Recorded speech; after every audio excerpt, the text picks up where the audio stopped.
একে ৰচিদ আলম প্ৰথম কথা হ'ল তেখেতক মোৰ ষ্টেণ্ড মোৰ কথা আজিলৈকে এটাও কথা পৰিৱৰ্তন হোৱা নাই। ৰাভা হাছং অট'নমাছ কাউন্সিল ইলেকশ্যনৰ পৰা মই যিখিনি কথা কৈ গৈ আছোঁ এটা কথাৰ পৰা মই পিছ হুহকি নাহোঁ।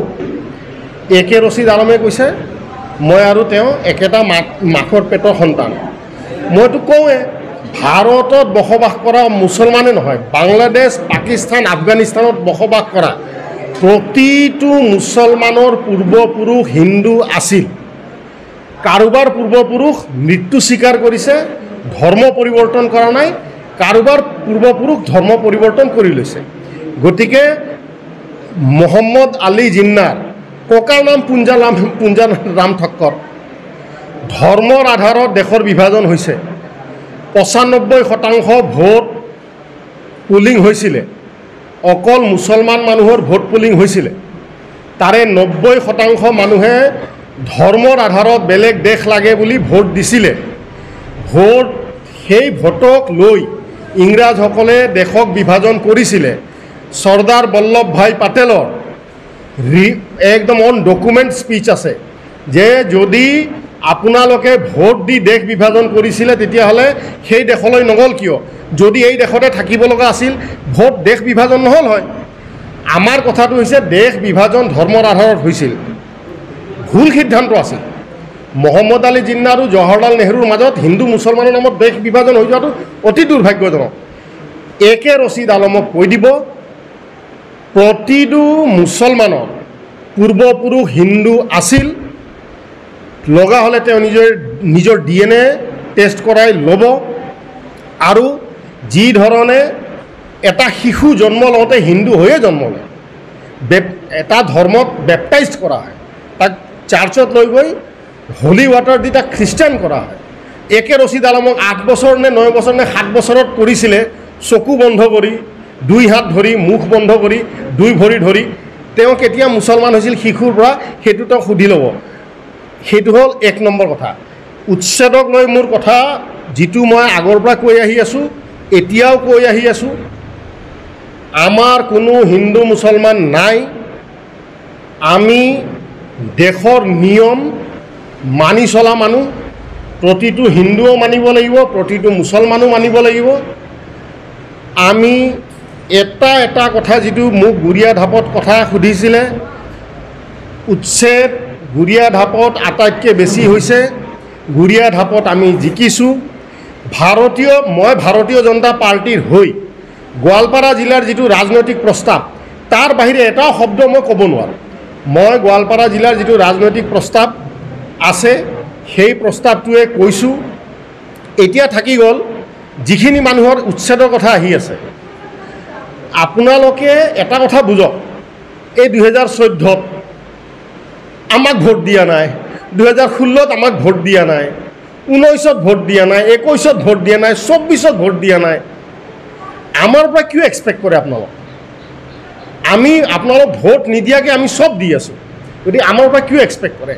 আমি সেইখিনি মানুহৰ কাৰণে জবাবদিহি একে ৰচিদক গৈ কৈ দিব। আৰু যিসকল তেওঁৰ ফলোৱাৰ আছে, আমছু, AIUDF আৰু কংগ্ৰেছ যিটো স্থিতিত থাকিব, বিজেপি তাৰ বিপৰীত স্থিতিত থাকিব। আমাৰ নীতি আদৰ্শ নিমিলে। আমি ৰাষ্ট্ৰবাদী হয়, আমি ৰাষ্ট্ৰক ভাল পাওঁ, আমি ৰাজ্যক ভাল পাওঁ, আমি খিলঞ্জীয়া মানুহক ভাল পাওঁ, আমি গোৱালপাৰা জিলাক ভাল পাওঁ, আমি অসমক ভাল পাওঁ, আমি ভাৰতক ভাল পাওঁ, আমি একাত্ম মানৱতাবাদ ভাল পাওঁ। গতিকে তেখেতক গৈ কৈ দিব বা তেখেতৰ ফলোৱাৰকেইটাক কৈ দিব য'ত আমছু, UDF আৰু কংগ্ৰেছ আছে তাতে বিজেপি নাই। এইটো আমাৰ ৰাজনৈতিক প্ৰস্তাৱ। আকৌ জিলা কাৰ্যনিৰ্বাহক আহি আছে, তাতেও আমাৰ ৰাজনৈতিক প্ৰস্তাৱ আহি যাব, ইয়াত কোনো সন্দেহ নাই। একে ৰচিদক কৈ দিয়ক 3জন MLAৰ কাজিয়া সমষ্টি পুনৰ নিৰ্ধাৰণ হৈ গ'ল। 3জন মুছলমান ৰাইজৰ ভোট লৈ হোৱা 3জন MLA, আফতাবুদ্দিন মোল্লা, ৰচিদ মণ্ডল, একে ৰচিদ আলম, এই 3জনৰ মাজৰ কাজিয়াত আমাক যাতে সোমাই নলয়। একে ৰচিদ আলম, ৰচিদ মণ্ডলৰ মাজৰ কাজিয়াত ৰচিদ আলমে কয় তাতে উচ্ছেদ কৰক, ৰচিদ আলমক মানুহে বেয়া পাব। ৰচিদ আলমে কয় নাই ৰচিদ মণ্ডলক মানুহে বেয়া পাব লাগে পশ্চিম গোৱালপাৰা সমষ্টিত জলেশ্বৰ সমষ্টিত যিমানকেইটা উচ্ছেদ হৈছে ৰচিদ মণ্ডলে কয় আফতাবুদ্দিন মোল্লাৰ এৰিয়াত উচ্ছেদ কৰক আফতাবুদ্দিন মোল্লাই কয় ৰচিদ মণ্ডলৰ এৰিয়াত উচ্ছেদ কৰক মই গোৱালপাৰা জিলাৰ প্ৰতিটো মুছলমান মানুহক কৈ আছোঁ আপোনালোকে নিজৰ প্ৰকৃত শত্ৰু বিচাৰক আপোনালোকে বুজিবলৈ চেষ্টা কৰক আপোনালোকক ধৰ্মৰ দোহাই দি যিকেইটা মুছলমান MLA মুছলমান ধৰ্মৰ নামত মুছলমান ৰাইজৰ ভোট লৈছে সেইকেইটাহে আপোনালোকৰ প্ৰকৃত শত্ৰু নিয়মৰ মতে কাম কৰিব নিৰ্বাচন গণতান্ত্ৰিক প্ৰক্ৰিয়া হয় ৰাইজে উন্নয়নৰ নামত ভোট দিব AK ৰচিদ আলম ৰচিদ মণ্ডল আফতাবুদ্দিন মোল্লাৰ মাজৰ কাজিয়াৰ পৰিণামটো কি হ'ল মুছলমান ৰাইজে বুজি পালে আফতাবুদ্দিন মোল্লাক তাৰ নিজৰ পঞ্চায়ত তাৰাংগাপুৰত হৰুৱাই থৈ দিলে তাৰ টাকি মাৰি নিজৰ জিলা পৰিষদত হৰুৱাই থৈ দিলে গুৰিয়া ঢাপত BJP তাক হৰুৱাই থৈ দিলে ৰচিদ মণ্ডলৰ নিজৰ সমষ্টি নোহোৱা হৈ গ'ল এতিয়া ৰচিদ মণ্ডল জলেশ্বৰত খেলিব নে আফতাবুদ্দিন মোল্লাৰ এৰিয়াত খেলিব নে ৰচিদৰ এৰিয়াত খেলিব সেই যুদ্ধটোত আমি নাই আমাৰ কথাটো হৈছে eviction is an administrative process election is a democratic process মই এটাও কথা ইফাল সিফাল যিটো ডে ওৱানৰ পৰা কৈ আহি আছোঁ সেই একেটাই কথা elephants take its own path and many untoward sounds will bark সেইখিনিয়ে কথা আৰু নাই মই কি কৈছোঁ AK ৰচিদ উচ্ছেদ কৰিব নিদিয়ে সেইখিনি তেখেতৰ মানুহখিনিয়ে সিদ্ধান্ত ল'ব আমি সেইটো দায়িত্ব নল'ম নহয় যিখিনি মানুহক লৈ কথা হৈ আহি আছে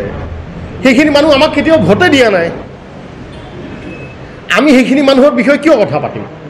26ত যদি ভোট দিয়ে চাম কি কৰিব লাগে আমি দায়িত্ব কাৰ ল'ম আমি দায়িত্ব সেইকেইটা মানুহৰহে ল'ম যিবিলাক মানুহে আমাক ভোট দিছে আৰু পঞ্চায়ত নিৰ্বাচনৰ আগত মই এইখিনি কথা কৈছিলোঁ কিন্তু কোনোবাই কিবা এটা মোক ফোন কৰি ক'লে যে এইখিনি হয় ৰাজনৈতিকভাৱে সেইটো শুদ্ধ আছিল কাৰণ আমি 8টাৰ পৰা 10টা হ'ব নোৱাৰিলোঁ হয় সেইখিনি কথা ইমান বল্ডলি মই তেতিয়া কোৱা হ'লে কাৰণ যিটো পঞ্চায়ত জিলা পৰিষদ ময়ো চাই আছিলোঁ নিৰ্বাচনৰ ৰিজাল্ট ডিক্লেয়াৰ হোৱাৰ পিছত মই যিখিনি কথা কৈছোঁ এইখিনি কথা আপোনালোকে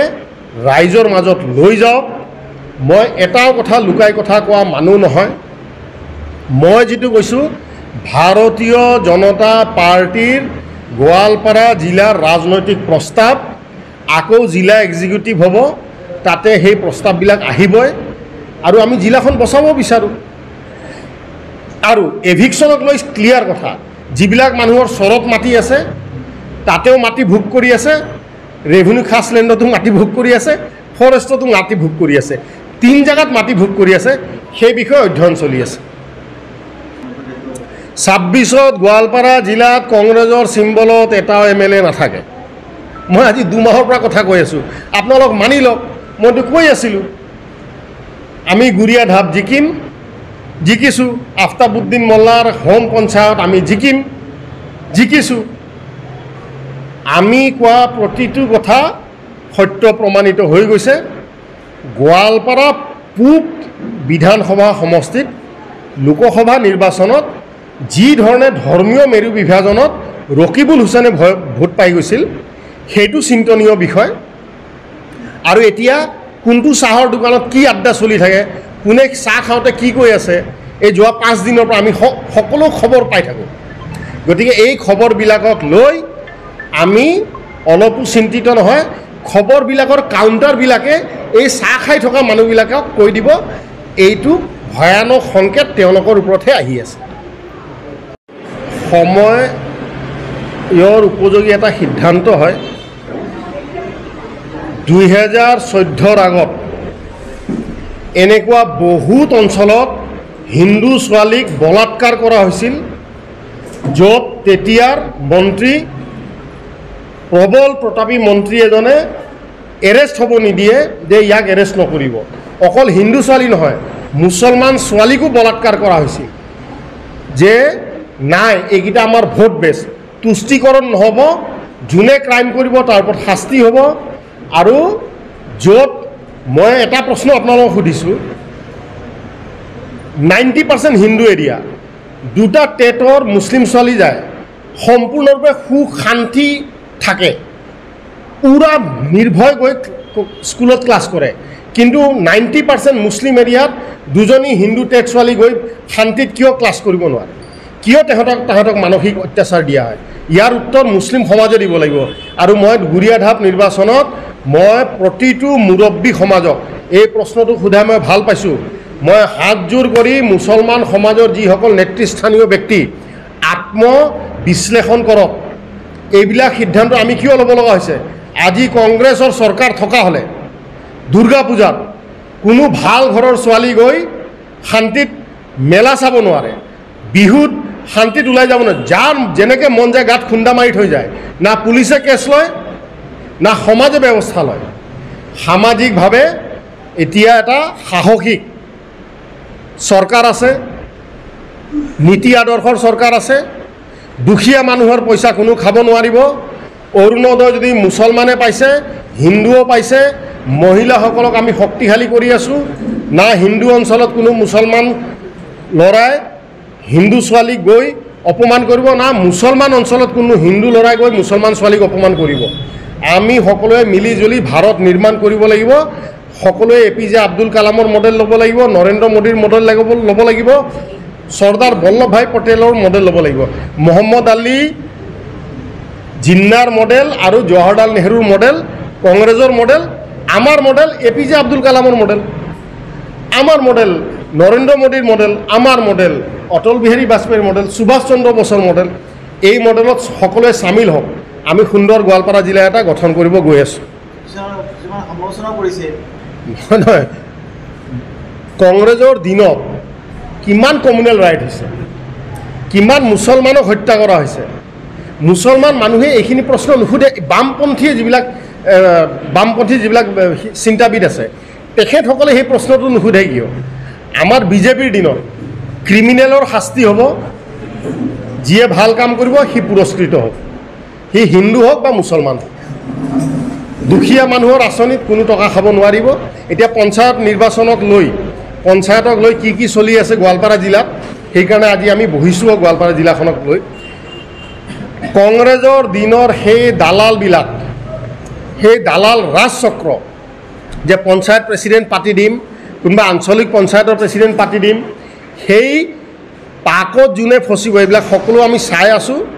খুব ভালকৈ চাই আছোঁ সেইকাৰণে ভাৰতীয় জনতা পাৰ্টি পঞ্চায়ত গঠন প্ৰক্ৰিয়াত আমি ইমান তলৰ পৰ্যায়ত সোমোৱা নাই কিন্তু চাই আছোঁ সকলোৱে গতিকে আমাৰ এইবিলাক কথা একো নাই আমাৰ কথা হৈছে গোৱালপাৰা জিলাখন উন্নয়ন হ'ব লাগে ৰাজ্যৰ উন্নয়ন হ'ব লাগে মাননীয় মুখ্যমন্ত্ৰী ডক্টৰ হিমন্ত বিশ্ব শৰ্মাৰ নেতৃত্বত প্ৰধানমন্ত্ৰী নৰেন্দ্ৰ মোদী ডাঙৰীয়াৰ নেতৃত্বত আমি সকলোৱে মিলিজুলি আগুৱাই যাব লাগে গৰু গাহৰি হাঁহ ছাগলী কুকুৰা আদিৰ বাবে জনপ্ৰিয় দানাৰ নামটোৱেই হ'ল বিয়ম এই অসমৰ উদ্যোগ গতিকে বিতৰকসকলে অতি শীঘ্ৰেই বিয়ম উদ্যোগৰ লগত যোগাযোগ কৰক